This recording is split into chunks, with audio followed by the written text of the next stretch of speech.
Hello, Lisa. Welcome to our Facebook Live. Hello, and thank you for having me. All right, everybody. So I want to tell you a little bit about Lisa and what we're going to talk about today. So I really want to talk about burnout. I think it is incredibly prevalent right now. I think that especially with people working from home, and Lisa, back me up on this because you probably know this better than I do, but there are, especially women, tend to work more if they work at home. They've done studies that people like get the children down, do dinner, and then they go back to work afterwards. And so burnout at an all-time high. So I want to talk about that. And to do that, I brought Lisa Williams. So Lisa's a certified coach, a leadership consultant, a facilitator and speaker who helps individuals, teams, and organizations gain alignment and unleash their potential. Lisa's the founder of Lisa Williams Coaching and Consulting and the co-founder of the High Impact Leadership Project. She holds an associate certified coach credential through the International Coaching Federation. I didn't know you had that. I do. We've talked about doing that. Okay. And completed her coach training through the College of Executive Coaching. Lisa received her Master of Social Science Administration degree from Case Western Reserve. In addition to her roles as a coach and consultant, Lisa is an associate professor at the University of Kentucky College of Health Sciences and teaches in both the clinical leadership management and human health sciences programs. And she serves as an emotional intelligence advisor to the physician assistant program. She is the former executive director of the University of Kentucky Institute for Workplace Innovation, and that's actually how I came to know you, and has served in leadership roles for a variety of organizations. So, wow. I never like those kind of bios. It should be like her favorite food is, or yeah, sometimes you think maybe you need a little like, this is who I am and this is what I'm passionate about. I think my bio says that my biggest goal in life is to fill my passport. I want every page stamped. And I got the big one this time. And then the pandemic hit. It's not been going so well. Yeah, you're working on it. I am seriously behind. However, the joke that I keep making is that the EU needs to disintegrate and put their borders back up. And actually, that's looking more likely than it was a year and a half ago. Okay, but we're here to talk about burnout. So, talk to me about why burnout is increasing. Like, what are the factors that are contributing to burnout? So there are many. Wait, hold on. Right. Okay. Do we need to define burnout first? Well, we certainly can. I think it's an individualized definition. Okay. But what we see when people are in burnout is when people are in burnout, they're feeling, my favorite word, certain things. So there is an increase in anxiety and depression and irritability and kind of existing what we know is the term below the line. Right. So just being enveloped in a scarcity mindset that there's not enough time and kind of just feeling like that constant hamster on the wheel, that there's a lot of work to do and there's no movement forward. We're also seeing that there is a decrease in innovation and creativity, focus, just being like that presence. You're kind of, as I give the example sometimes to my clients, you're feeling like that plastic bag caught in the wind, just drifting and not feeling anchored. So, and then we see other things like an increase in illness and headaches, that kind of just that tension that maybe people get in their head or across their shoulders and in their back.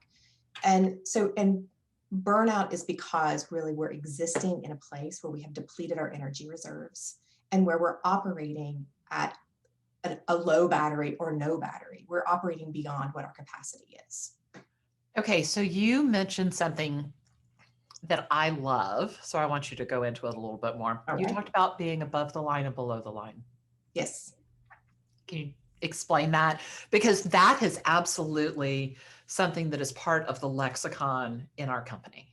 Yeah, it's game-changing language because what it does is it helps give this verbiage that everybody understands after they've seen. There's this video, and I know your team's watched it, that I ask all clients to watch when I'm working with them, when we're coaching either teams or individuals.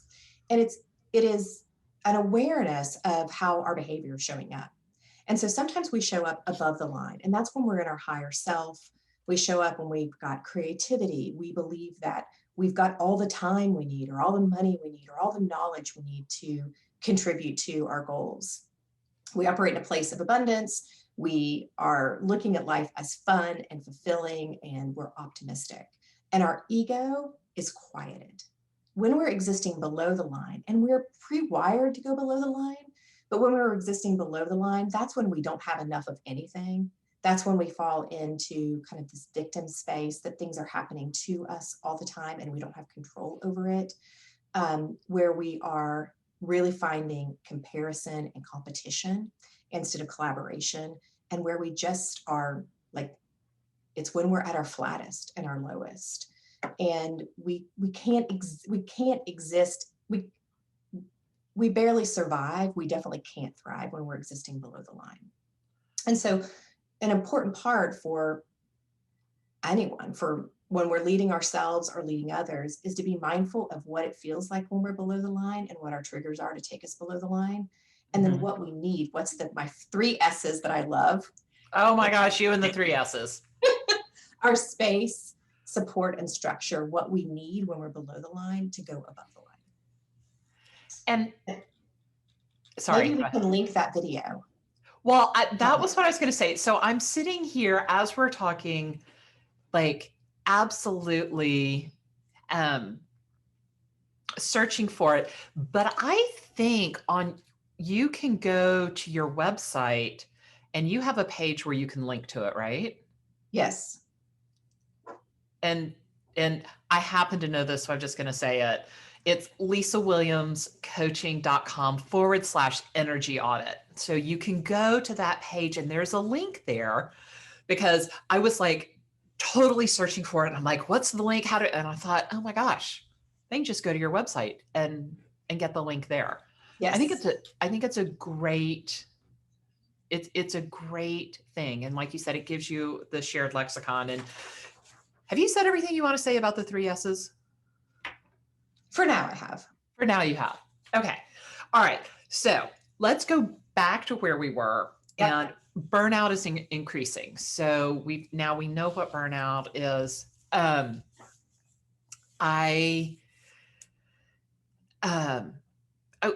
Okay. So I'm in EO, and I don't know, 10 days ago was the EO, Entrepreneurs Organization GLC, which is like the Worldwide Leadership Council, Global Leadership Council meeting. And they let everyone attend this year because we're virtual. And Sarah Blakely was talking, and she was talking about burnout, and she was talking about how to identify when she was burning out.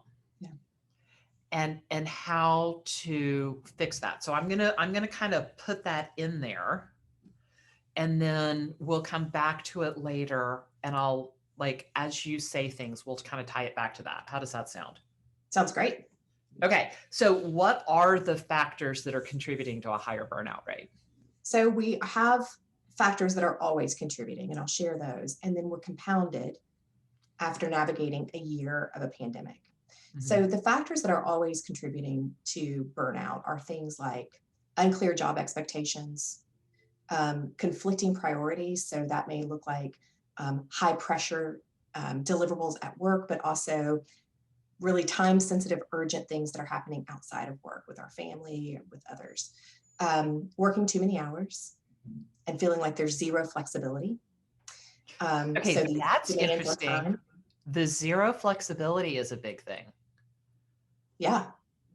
Having little flexibility, or feeling like you have zero or little flexibility, is huge, because we're now, when there's no flexibility, we immediately feel like we have a loss of control. And the loss of control or a lack of control is also a contributing factor to burnout.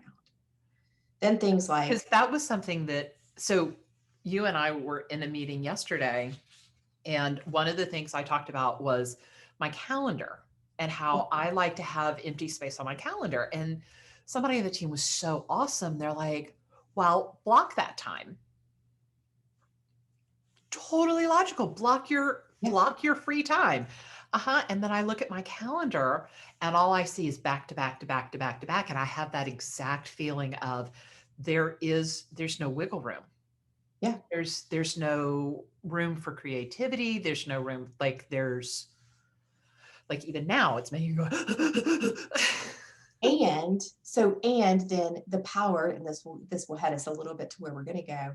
The power that you can take in that then is shifting this thing of not having control to having control, because we did in the meeting yesterday with the team members saying, block it out. We want you to have that extra space, or the creativity that one of the team members said in terms of create office hours.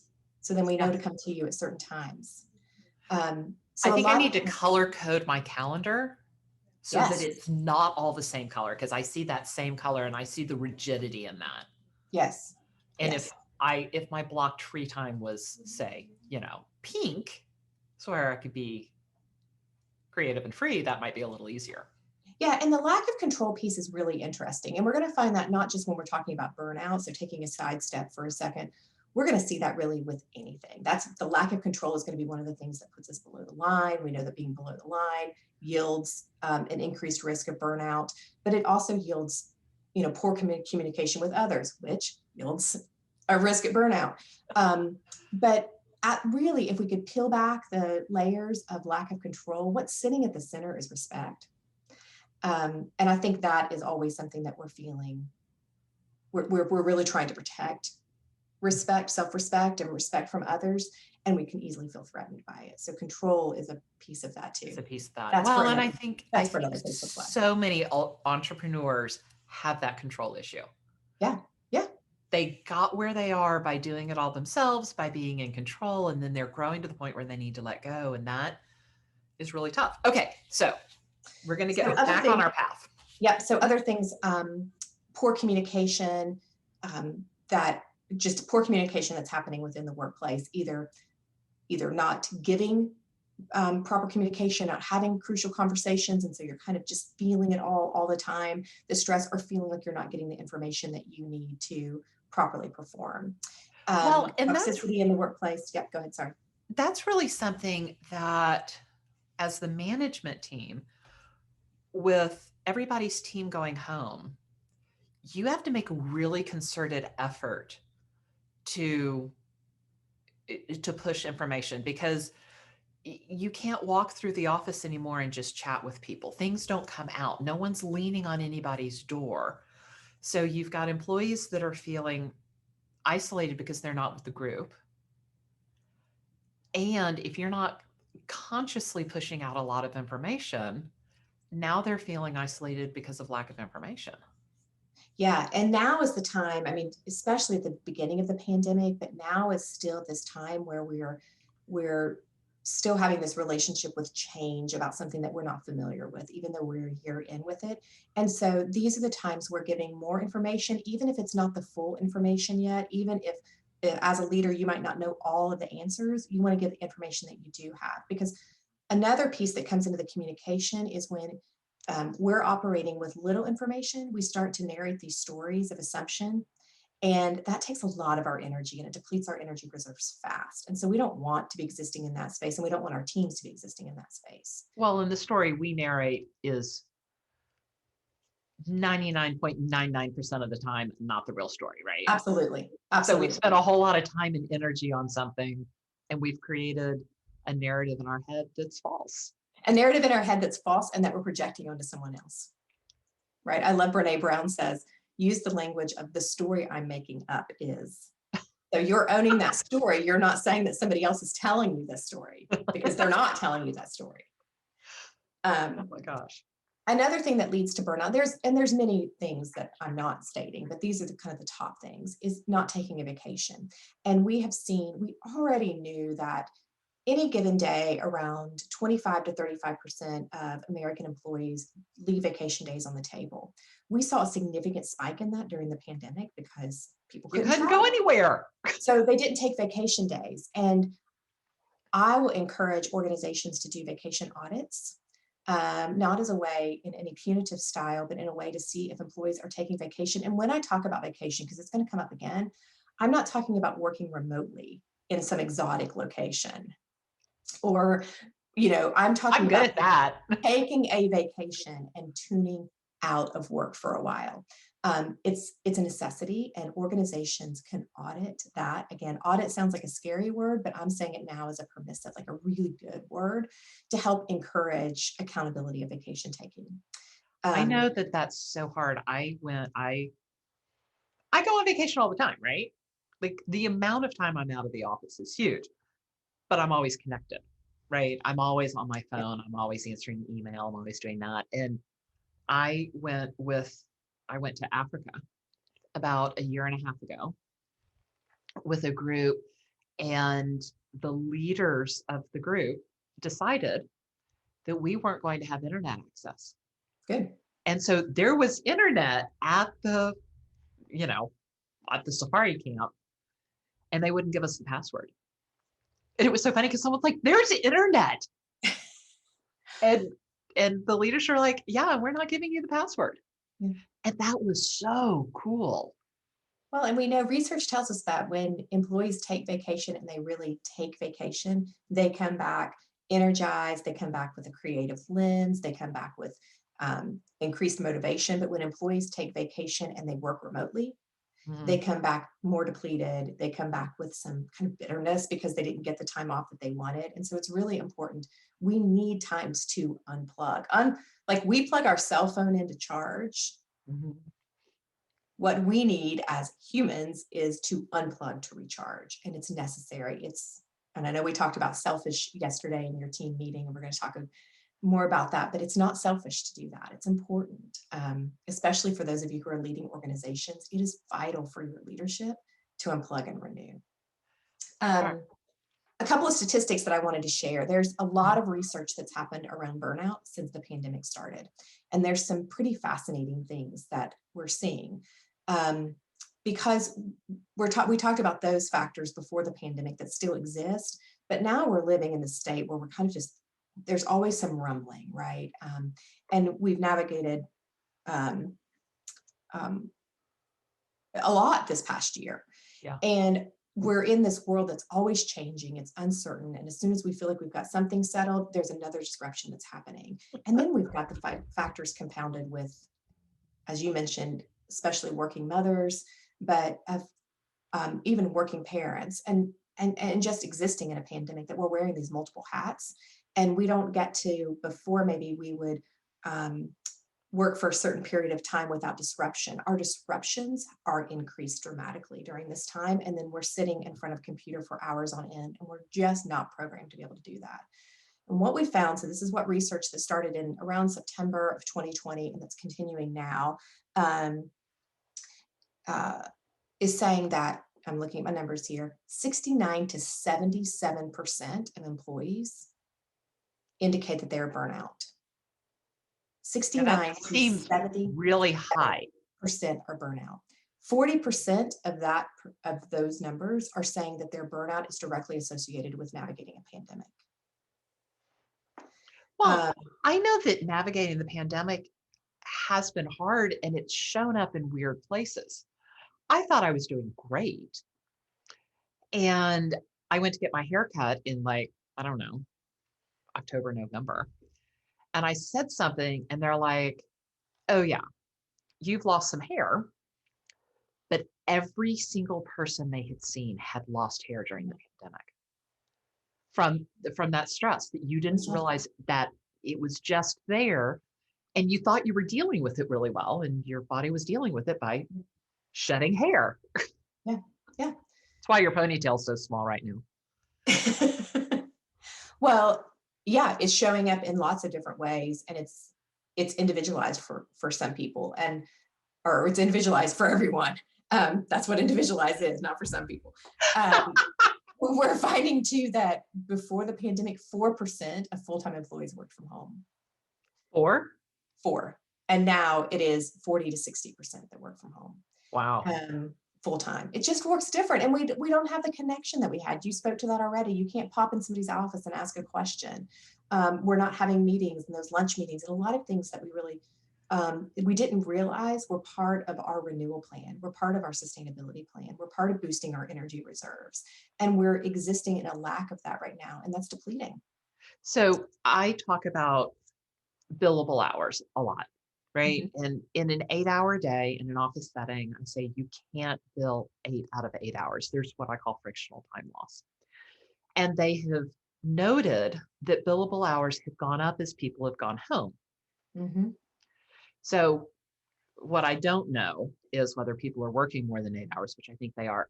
But I also think what's lost, part of that frictional time loss that I talk about, is that probably renewal. It's leaning against somebody's door and Yeah. have this idea. And what do you think about that? And did you see the baseball game? And, It's you connection. know, Gonzaga got crushed by Baylor recently, and you can't have those discussions, which I think probably are like a little bit of renewal, a little bit of unplugging, a little bit of like alleviating the stress in the middle of the day. And we've lost that. Yeah, absolutely. We've lost it. And we need that connection. And we're going to hear about these 4 areas, but we need connection for renewal and we need connection for meaning and purpose. And we're losing some of that. And Zoom meetings and the fun things that we're doing over Zoom can take it, but it's still a difference knowing that you're talking through a computer. And we're grateful for Zoom and for other capabilities like that. But To be it's able to not connect spontaneous. it's not, yeah. Absolutely. So, all right. So I said we were going to come back to Sarah Blakely. Yeah. So, actually, we're going to leave her for a moment. Okay. Let's talk about how you can assess your risk of burnout. Like, are you burned out? Are you not burned out? Because I don't know, my guess is a lot of people are burned out and they don't realize it. Yeah. Yeah. I think a lot of people are burnout and they don't realize it. And so there's a couple of ways. So one is to take an energy audit that you can pull from my website, and we'll have it linked. It's lisawilliamscoaching.com/energy audit. The same place that you can go for the video, you can go to download this energy audit. It's quick and easy to take, and it can be eye-opening. Yeah, it's 16 questions? It's really short. Yeah, really short, quick, just check marks and tally the score. That's it. And this is insightful because not only does it tell you your risk at or where you currently are in burnout, but it also helps you understand what parts of your life are feeling depleted and where you're operating and sustaining right now at an energy level. So it gives you a glimpse into a better understanding of your burnout. The other way that you can do it is just examining where you are right now. If, as some of those things that I mentioned earlier, the loss of motivation, the increased irritability, anxiety, and depression, loss of creativity, the physical symptoms that you could be having, if you're noticing that there's an uptick in those, if you're noticing that you're operating more in fog brain than being really crystal clear, then you're likely in burnout. When you watch the below the line, above the line video, if you find that most times you're defaulting to below the line, you're operating in burnout. And the most important part is becoming aware of it. There's no judgment. We all go in and out of being above and below the line, and we all go in and out of practicing ways of working and living that help us boost and sustain. Sorry, I couldn't get the word. Our energy levels. And we go into times whenever we're depleting our energy levels. And so it's not about judgment or comparison around what your energy audit score is. It's about awareness and then starting to make small changes to begin to boost instead of depleting energy. So that was the interesting point that Sarah Blakely was making when she was talking at the EO summit. She said that, she started her company and she was one person with one product. And she spent 2 years in department stores selling for the department store so that she could understand what was going on. And as her company got bigger, there were more and more layers. And the bigger her company got, the further away from the product she got. Mm-hmm. And she realized that everything had become difficult. everything was hard. Everything that she was doing was hard. And she walked into the office one Thursday morning and it was hard. And she looked at her team and she said, I'm going to be in the fit room all day. And they were like, you can't go to the fit room. She's like, oh yeah, I am going to the fit room. I'm going to be there all day. And she went there. She's like, I'm a creative. Yeah. So when she sits in meetings with attorneys, when she sits in these finance meetings, when she sits in all these meetings, when she does all those things that are not the creative, that don't, one of the people on our team uses the term fill your bucket. When she had all those activities that don't fill her bucket, she still to this day, every Thursday, spends the entire day in the fit room because she wants to touch the fabrics and she wants to understand it and she needs that creative outlet. And she realized that she was burning out. Yeah. Because she wasn't, I don't know, what are all the catchy phrases? She wasn't in her flow. She wasn't in her well, her I would say that mojo. she was existing in value conflict. Okay. She was below the line. She was below the line, and she was in value conflict because creativity, it sounds like, is a high value of hers. It's a high value of hers, and it's a place where she gains meaning and purpose. And when that part of ourselves is disconnected, and when we're not aligned with it, we're going to be depleted because that's what gives us energy, and we're not doing the thing that gives us the energy. Yeah. And I think that's important when you talk about entrepreneurs and you talk about small business owners and leaders, is that we continue to kind of rise above the thing that got us started, right? Because that's what our evolution has to look like. We elevate up. But we have to make sure then that there is this strong connection still to your why. Yeah. And that is not something that I always talk about when we talk about burnout, but I definitely talk about it. So I know that there's these 4 areas of our lives and the ways that we work and live that we need to give attention to: renewal, focus, meaning and purpose, and values. And when I talk about meaning and purpose and values, and we do these workshops with teams, I do anchor in on the why. I anchor in why and gratitude. But she got back to the core of her why. She got back to that core of that core value of hers of creativity. And my guess is that she was happier. I bet her business was happier because of it too, right? She says she's so much happier now. And in doing that, and I know you don't like this word, but she found a balance. Yeah. She found a way to do those things that her business needs her to do that deplete her. Yeah. But she also found a way to re-energize, to get back to what she loves, to fill her up so that she can give her company what it needs. Yeah. So I do like the word balance. But when we're talking about work-life, this is what she's referencing. When we talk about work-life balance, it makes it seem like it's really easy and really achievable, and that it's work exists over here in this world and life exists over here in this world. And that's just not it's just not how it is. And so in that case, I like the term work-life integration.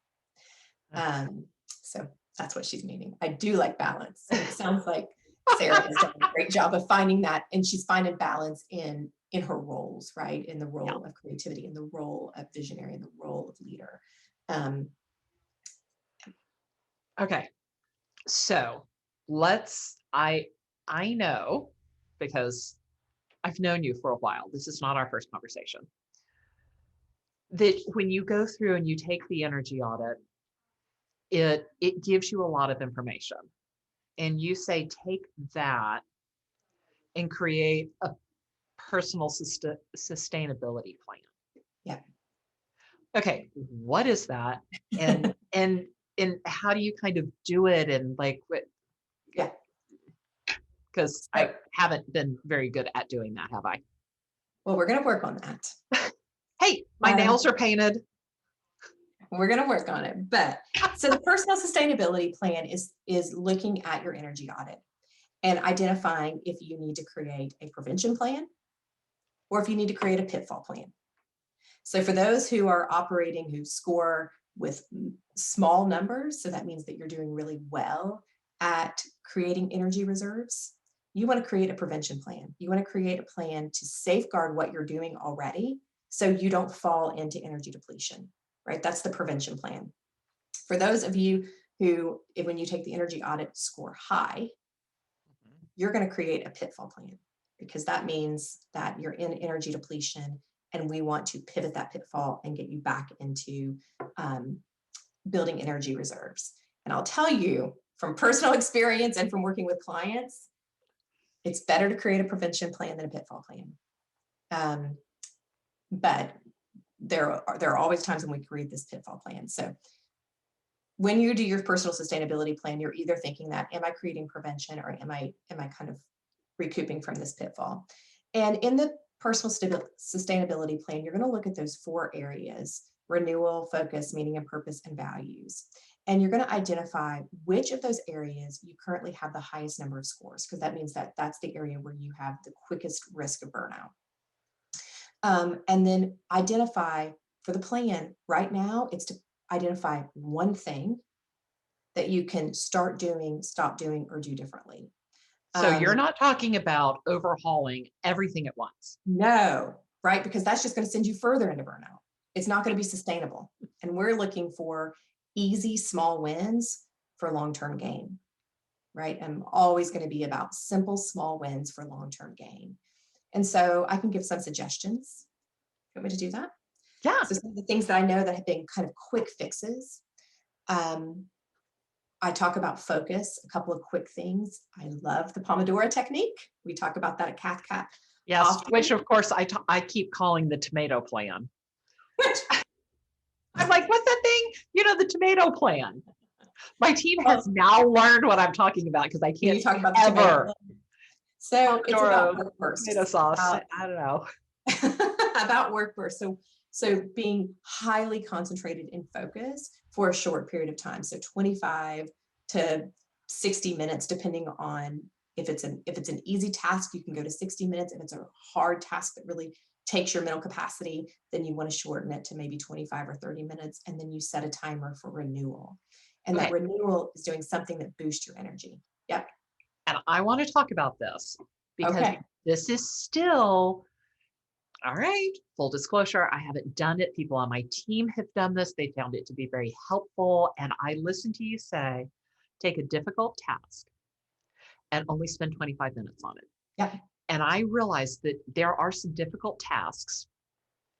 Well, let me say, so there's a woman I know in Arizona, and every time she has to write, she says it just takes her forever to get started.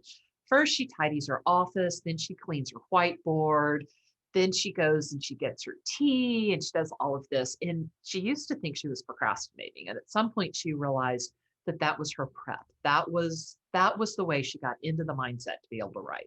Yep.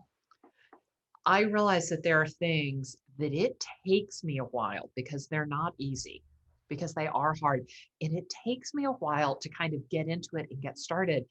And it usually takes me about 20 minutes. So when you say something hard takes 20, schedule 25 minutes for it, I'm like, I'm only going to get 5 minutes of work done. And I've gotten past all that crud that I have to get to be able to get to the meat of it. And now I'm in the meat of it and you're telling me to stop. Well, yes and no. So I think you're looking at it as a one size fits all approach, and that's not it. It can still be an individualized approach. So let's talk about, because you were really descriptive about your writer friend. So let's talk about that. So if she takes this time on the front end, the clock isn't running then. So the clock starts running when she sits down to write. Okay. When she's really starting to start that process. So for you, if you're working on that hard thing, but you've got this buildup, that's not part of your time. Part of your time then is when you start really being laser focused on that thing. Okay. And if you get into it and you're in your flow, you're in the zone and ideas are coming out, then keep writing, because then you're using energy reserves really well. It's whenever we get into those, and we all have those tasks that we need to do, that we know we're going to sit down, and the minute we start working on it, our energy is going to go from here to here. Right. right? That's when we want to be really mindful of it. We want to protect our energy by working on that thing that's really hard in small chunks. Because when we can step away from it and we can boost our energy reserves, we come back to it with more creativity, innovation, different perspective. And instead of sitting there and trying to force out something, we need to take these breaks to renew our energy. And it works. I promise it works. All right. So it's like 25 minutes of work and then 5, 10, 15 minutes of renewal. So that can be body movement. It can be listening to music and dancing, which, I love that one. You're a big fan of that one. It can be having conversations with someone. For those of you who are working from home, it can be going and tossing a load of laundry in if that's something that makes you feel accomplished. What I encourage people to do Playing with a puppy. Playing with a puppy.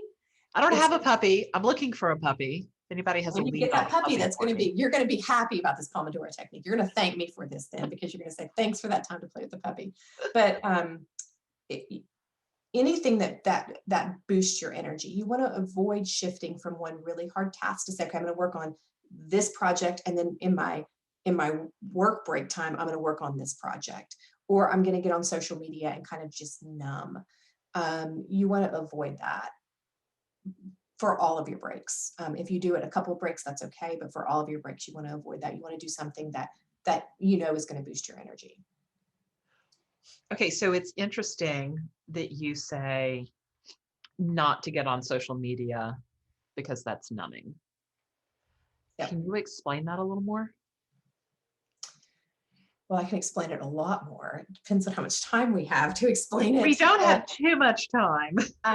So when my clients will push back, and I'll say, okay, take 1 or 2 of your energy breaks to get on social media. But what happens is, and we all know this, that you fall into the black hole. And so suddenly this 5, 10, 15-minute break that's supposed to be about renewing your energy, you have now sat down and scrolled on the computer screen again or on your phone. So you're getting this input again that is exhausting.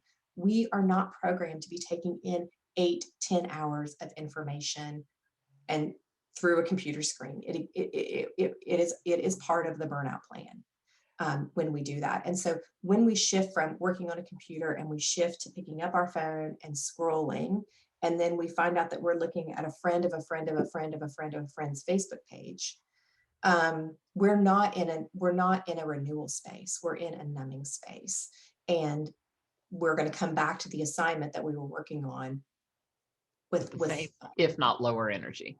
Absolutely. And so sometimes people feel, I understand the need for connection. So, clients will take sometimes 1 or 2 times throughout those work breaks to check on Instagram, LinkedIn, but they're doing it in a short period of time. Set a timer. If you're going to get on social media during those periods, ensure that you're setting a timer so you avoid going into that deep dark hole. You said something about our brains aren't equipped to take in 8 to 10 hours of information. I remember in grad school, they gave us a really interesting piece of information, statistic, whatever you want to call it. And they were looking at people in probably the Middle Ages and where we are now, and the amount of information we take in. And they said there is more information, and this was 15 years ago when I was in grad school. There was more information in one edition of the New York Times than the average person got in a lifetime. Yeah. In the Middle Ages. Yeah. And our brains haven't changed that much.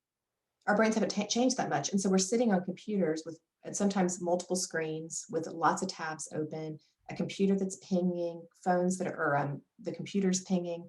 And it's too much. It's too much for us to take in, and we need some break. I love that saying about getting out in nature. When you think you don't have the time to be in nature, the time to pause is exactly the time that you need it. And that's, when we are operating in that overconsumption of information, when we're not taking those pauses, it is the fast path to burnout.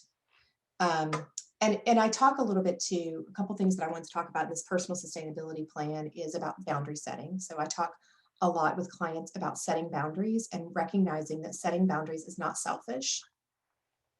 Setting boundaries is necessary. And it's necessary around, ultimately what's happening when we don't set boundaries and we get into burnout, we become ill, and mental health and physical health is threatened. I was just reading an article the other day that said, and I've got the numbers here, that 5 to 8% of healthcare spending, 5 to 8, is derived from burnout, from workplace pressure. Really? Isn't that amazing? It was startling. It was a recent article from some research by Gallup.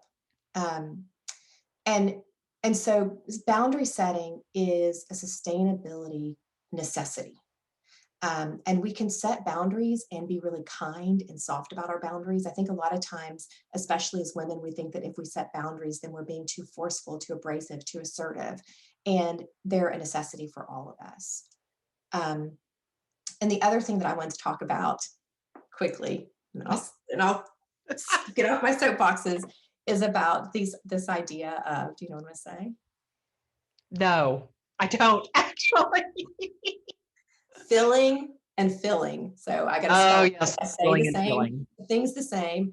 There's a difference between FEEL and FILL. And when we talk about social media, when we talk about some of these numbing behaviors, we are trying to avoid the feeling by filling.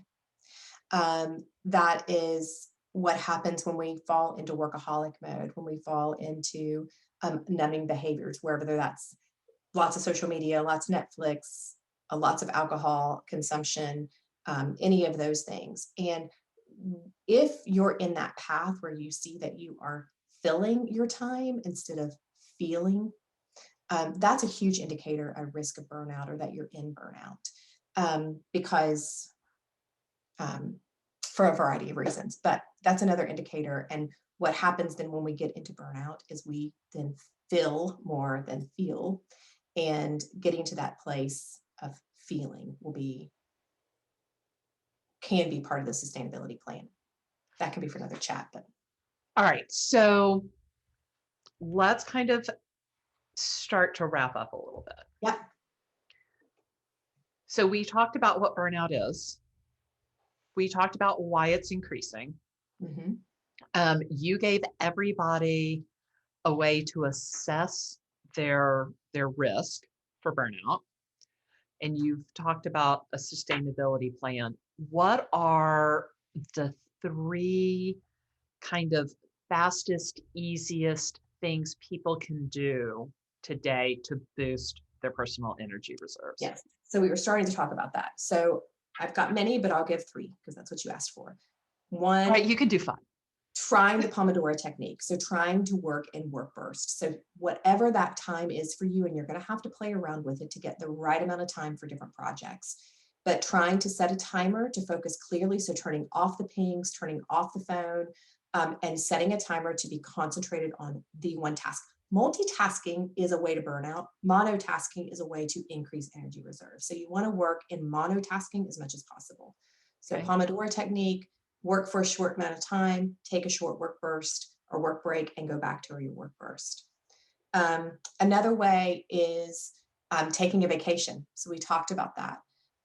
If you haven't taken a vacation since last March, I'm going to encourage you to take a full vacation, whether that's one day or a week, whether that's from home or you're going to travel, but taking a vacation and totally unplugging.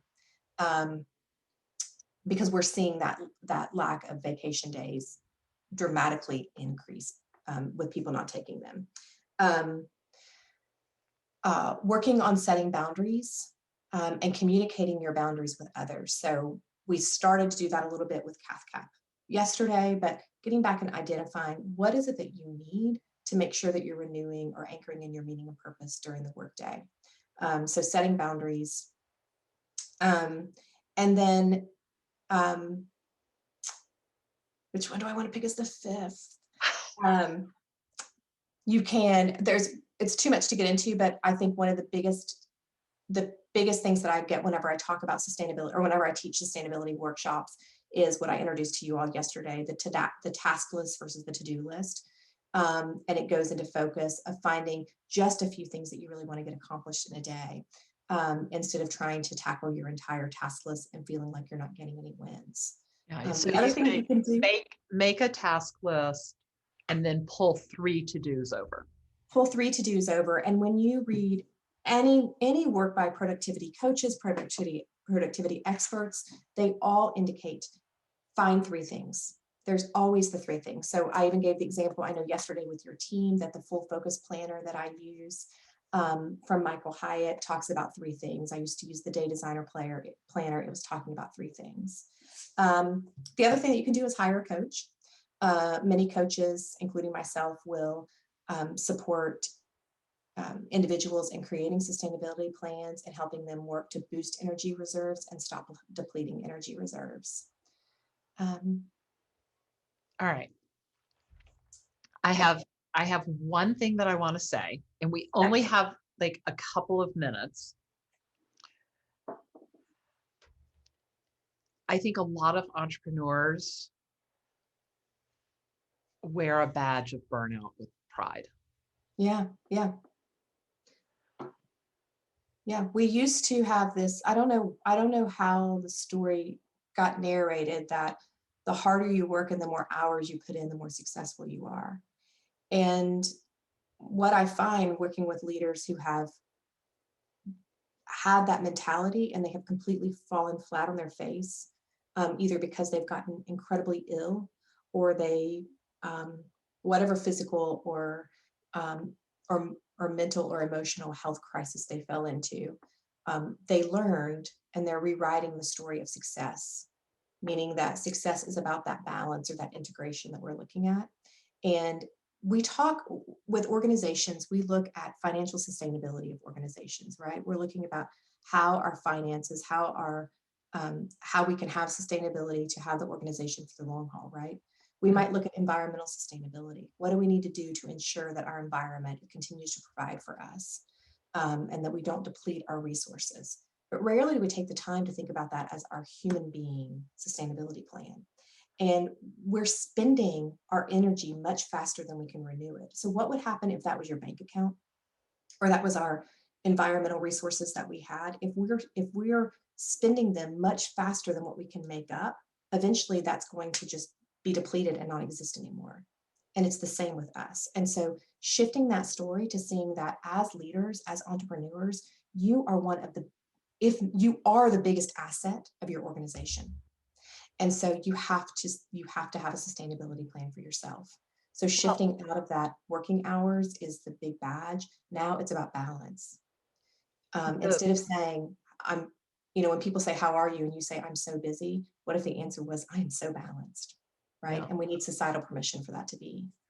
So I'm reading a book right now by Greg McCowan, Essentialism. And one of the things he says is, you are the greatest asset of your company. Yes. And you have to take care of yourself. Yes. You have to protect that asset and think of yourself that way. Yeah. Okay. So, Lisa, if people want to get hold of you, how do they contact you if they have more questions? And one more time, how can they find the Energy Audit? So they can reach out, they can find everything they need at lisawilliamscoaching.com. And the Energy Audit will be at lisawilliamscoaching.com/energy audit. My email is lisa@lisawilliamscoaching.com. Yeah, very consistent. All right, Lisa, thank you so much for doing this. I really Thanks for having me. appreciate coming on. It's been fabulous. Thanks so much for having me, Brooke.